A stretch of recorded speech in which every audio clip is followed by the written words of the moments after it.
Hello and welcome back to Unit 4.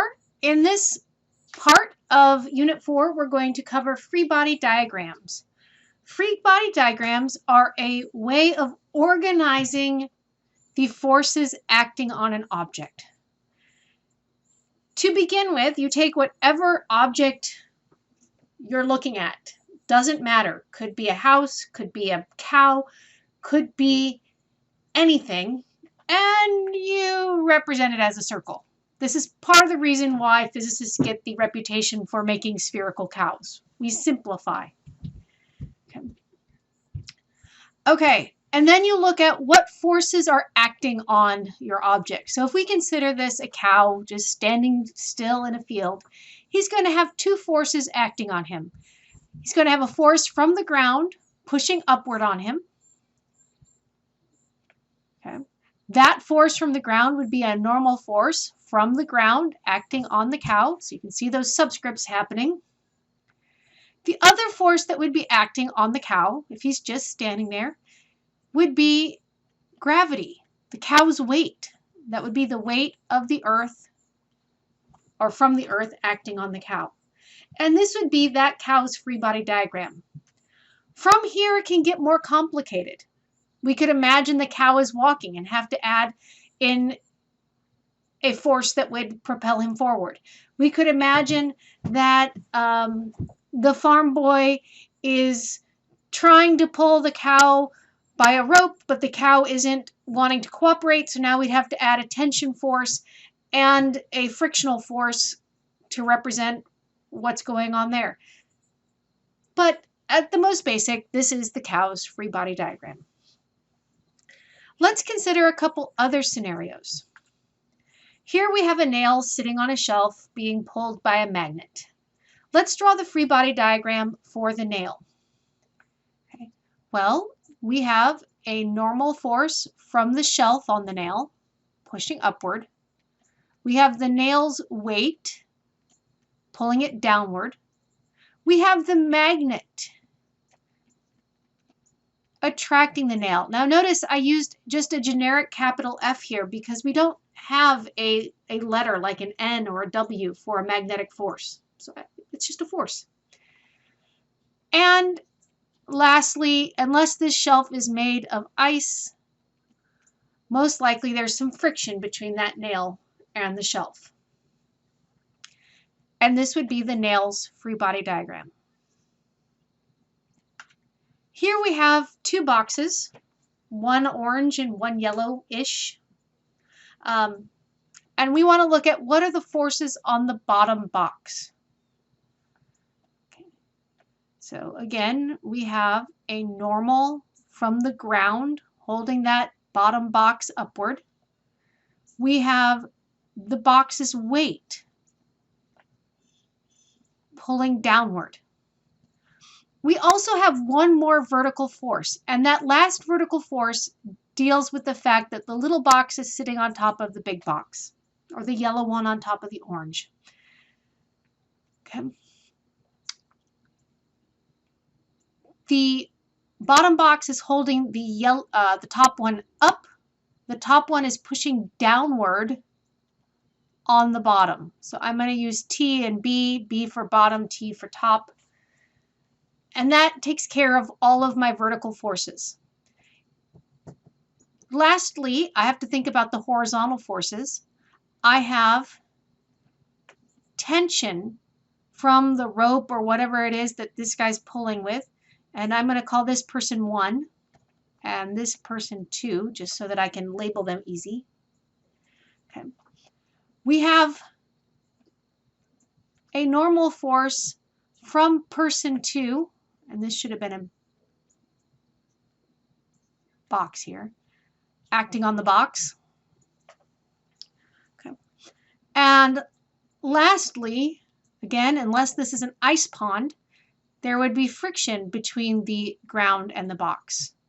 Now, does it matter if you choose to call these top and bottom or orange and yellow or big and small as far as doing this? No, it changes what the subscripts are, but it's not going to change what the forces are. It's just how you identify them. One thing to note is this drawing was drawn with the rope going perfectly horizontal. If the rope were, say, tied at the bottom instead of directly across from arm level, if you will, then that would change the free body diagram. But only that one force. So I'm going to put everything else in.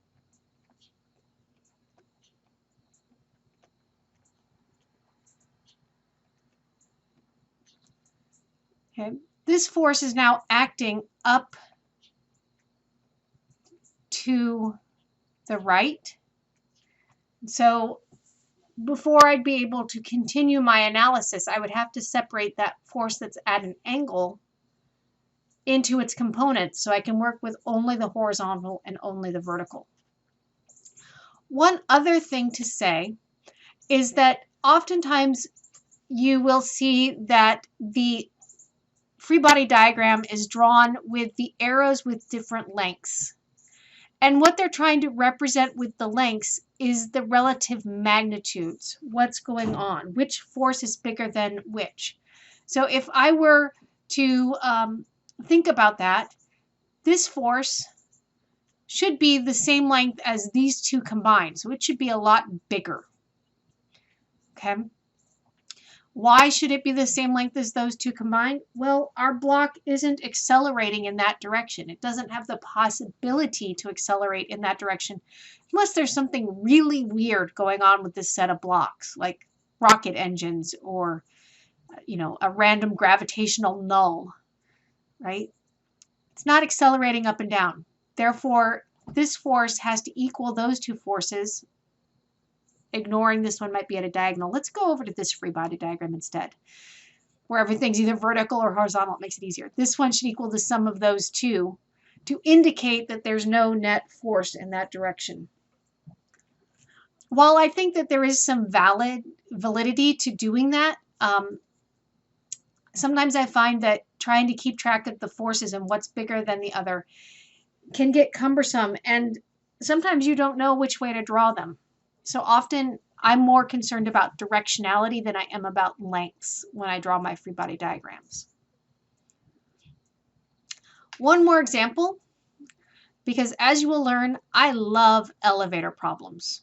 Okay, so here we have a man standing on the scale. The scale is that red thing that's there, and he's in an elevator because everybody rides a scale while standing in an elevator, right? If we look at the free body diagram on the scale, what forces are there?